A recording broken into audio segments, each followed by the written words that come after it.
এক্সেলে আমার কাছে যে ডেটাটি রয়েছে এই ডেটার মধ্যে কিছু সেল রয়েছে যেগুলো কিন্তু কালার করা। এবার যদি আপনাকে বলা হয় শুধুমাত্র এই কালার করা সেলগুলোকে টোটাল বার করতে হবে, তাহলে কিভাবে করবেন চলুন দেখে নিই। এর জন্য আমাদের ডেটাটাকে সিলেক্ট করে নিতে হবে।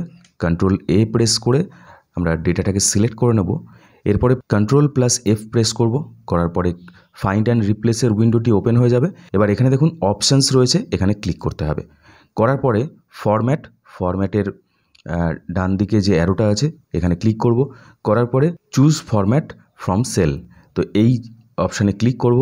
করার পরে যে কালার্ড সেলগুলো আছে তার মধ্যে থেকে যে কোনো একটা সেলকে আমি সিলেক্ট করব। এরপরে নিচে যে ফাইন্ড অল অপশানটি রয়েছে এখানে ক্লিক করব, কন্ট্রোল এ প্রেস করব, তাহলে সমস্ত যে কালার সেল সেই সেলগুলো সিলেক্ট হয়ে যাবে। এরপরে এই উইন্ডোটাকে ক্লোজ করে দেব। এরপরে আমাদের চলে যেতে হবে ফর্মুলাস ট্যাবে। ফর্মুলাস ট্যাবে এসে ডিফাইন নেমে ক্লিক করব।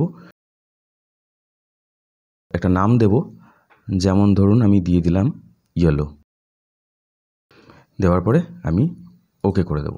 এই ডিফাইন নেম করার ফলে যে কালার সেলগুলো রয়েছে সেই সেলগুলোর একটা নাম আমি এখানে ডিফাইন করেছি। এরপরে আমি এই নিচের সেলে এসে ইকুয়াল টু প্রেস করব। করার পরে এখানে লিখব